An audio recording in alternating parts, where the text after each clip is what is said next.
Hello, thank you for watching this video.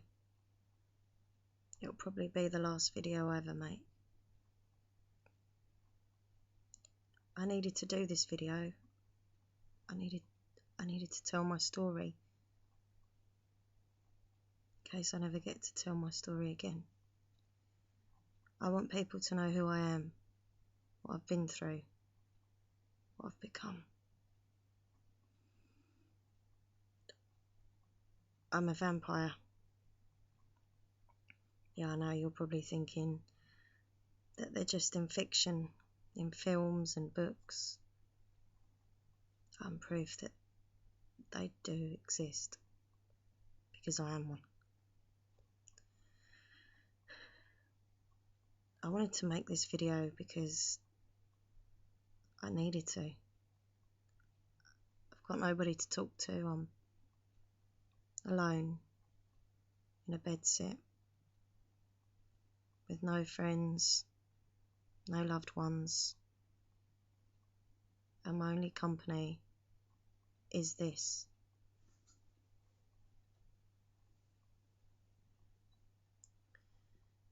Blood.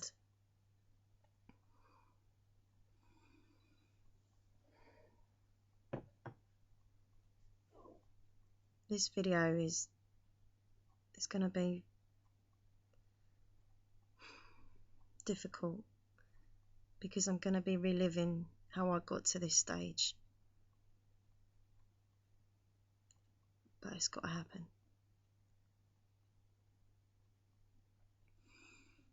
This is where my story began.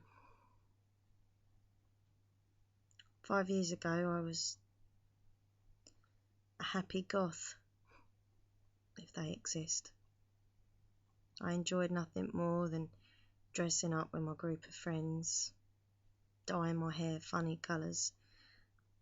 As you can see, the blue remained with me as it was my favourite colour. We used to go around graveyards at night, just sit and smoke, drink alcohol, be rebels that we were. I enjoyed those days. And then I fell out with my friends over something silly, but it was enough that they would stop talking to me. I tried to dress normal for a while, just blend in with society, but it didn't feel right for me. I was happy being a goth. That was who I was. That was my image. So instead, I would go on my own and sit on the graves and read books, gothic books, books that were dark and depressing, but I loved them. It felt right to me.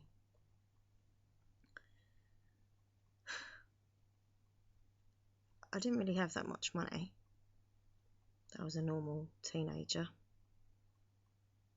So when I needed books to read about gothic stuff that I enjoyed reading about, I'd visit the library.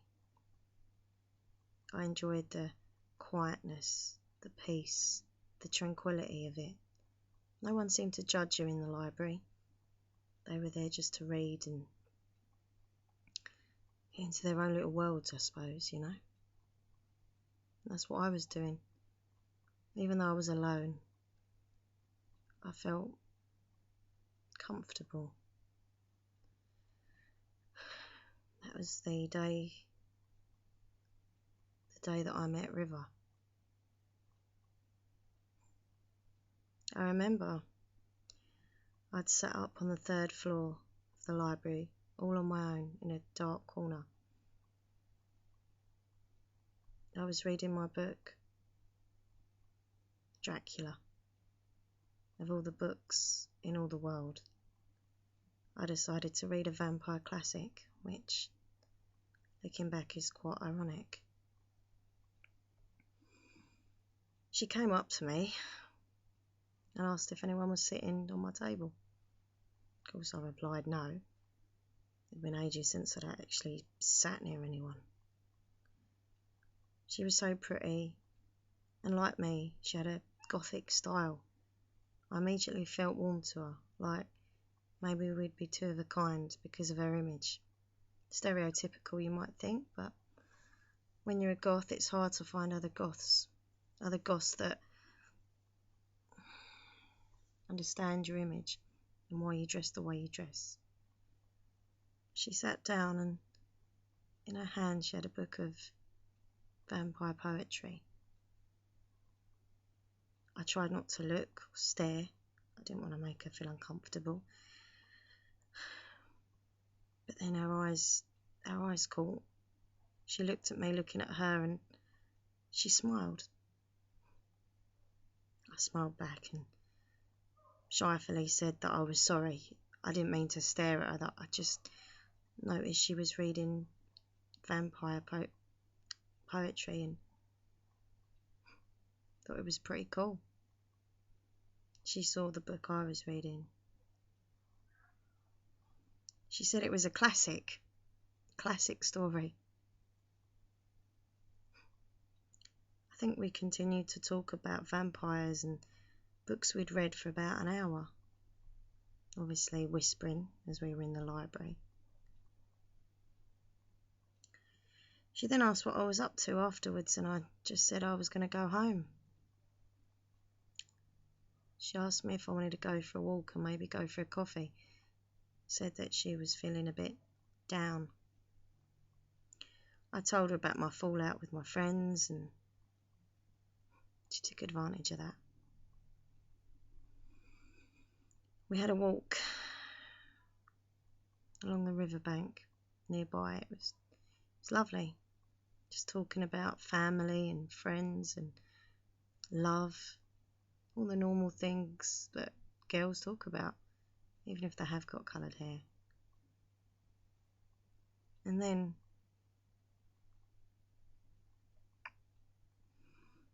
she asked me if I thought vampires were real. I laughed and said I wish they was, because you know what, at that age I did think they could be real, but I knew they weren't. Were they? I said no.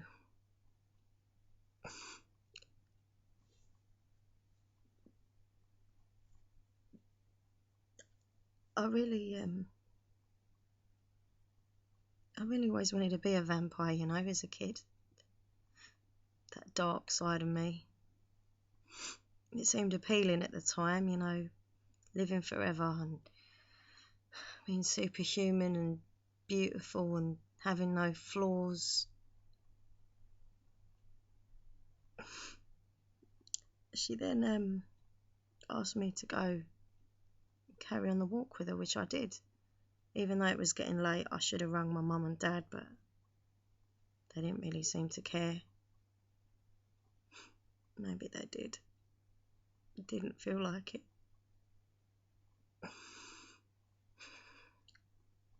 And then it happened. She stopped in front of me and looked me in the eye and said that she was a vampire.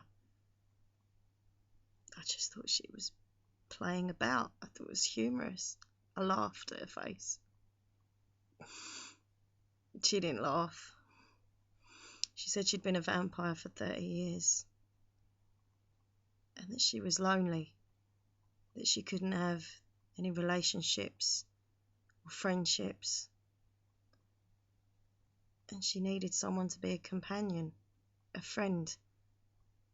I still thought at that time she was just a bit either crazy or joking. But then she come at me. I started to think maybe I'd just made friends with a psychopath, but it was worse. It was worse than that. I think I would have preferred it if she'd have just killed me and been a psychopath, but she wasn't. All of a sudden her pretty face turned evil. the mouth opened so wide and they showed these sharp fangs. And then she lunged at my neck. Right there. The scar's healed now, but the pain will always be there mentally.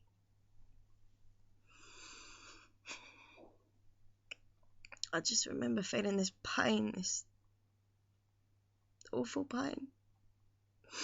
It was beyond any pain I'd ever realised could be possible. It was as if someone had just took the life from me. It hurt so much. I wish I could explain to someone how bad it hurt, but I can't. She told me that we'd be friends forever. That's all she ever wanted, was a friend. A soulmate friend that could go on adventures with her and have fun. And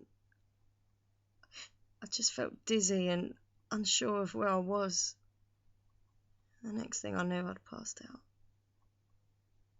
I woke up here. This small dark room. Nothing around me. None of my personal belongings. None of my books. None of my photos. Nothing that was mine. She was sitting in the corner drinking a glass of this red juice, so I thought it was, but the more I looked at this red juice, I wanted it more. It was as if I'd never drunk before. I was so thirsty and craving this drink. She seemed to know what I was thinking. And she walked over to me and gave it to me. And I drank that drink like I'd never drunk anything before. She told me it was real, that I was a vampire. And what I was drinking was blood. I was disgusted. I was shocked. I was thirsty. I asked for more. And as much as it repulsed me, all I wanted to do was drink, that thick, red drink. And I kept drinking and drinking.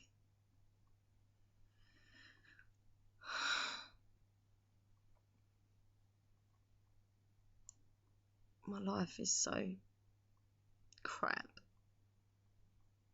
I wish I didn't exist. I can't do anything in the day. I've tried to go out, but my skin, it burns. I have to come back again. I go out at night walking. I'm too frightened to be around people because I know what I'm going to do. I know that in me I want to do what she done to me. I want to drain them. I want to drink their blood. I want to taste it. And surely I can't do that. Surely it's bad. All my childhood dreams of wanting to become a vampire, they were all about the good things. You know, the being able to fly and live forever, and not the drinking blood part. That bit disgusted me. But here I am, wanting it now. Needing it.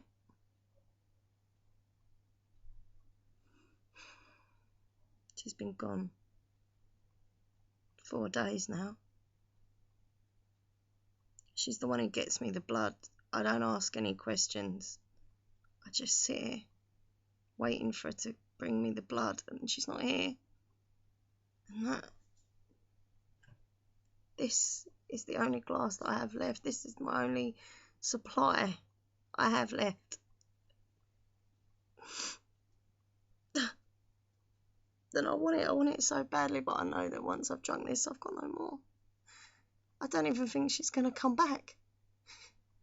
You see, her thing was to create me as her best buddy, her best friend, but probably wasn't as exciting as she thought I was going to be. So she's left me. She's left me here alone, and I'm scared. And I'm thirsty, and I don't want to kill anyone.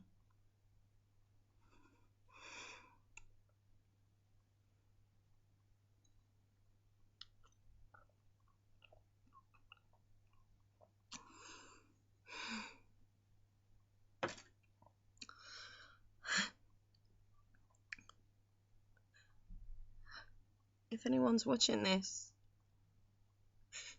I'm sorry. I'm sorry to my family, because I was always so depressing and didn't want to be included in anything dark. I'm sorry for my friends that I fell out with, and I'm sorry to everyone. I'm sorry for the people whose blood I've drunk. I don't even want to think what happened to them for me to get that.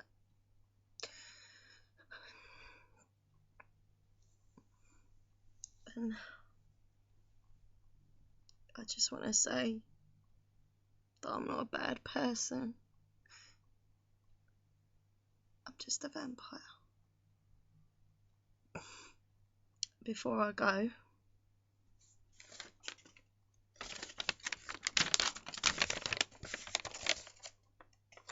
I have this poem. It was the one from the book that River had in the library. I want to read it to you.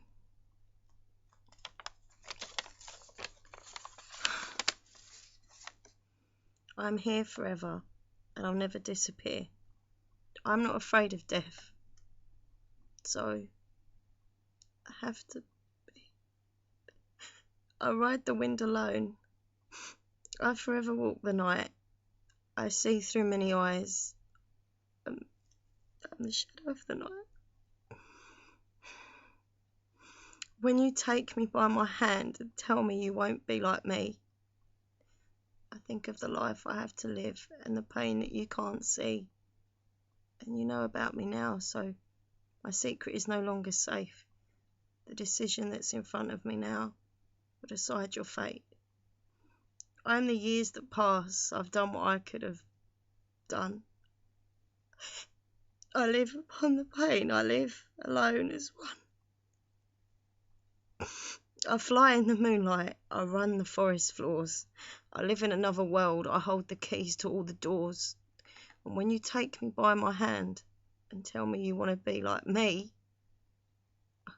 I think of the life I have to live and the pain that you can't see. You know about me now, so my secret is no longer safe. The decision that's in front of me now will decide your fate. I'd love to bring you in, love to play my games. I'd love to bring you in and watch you grow insane. I do this from I hate. I can't find love. The closest thing I have is the love I have for blood.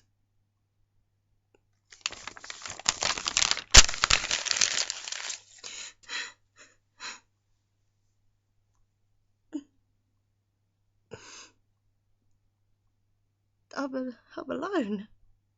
I'm a freak, and I'm a monster, and I'm alone. And if anyone ever gets to see this,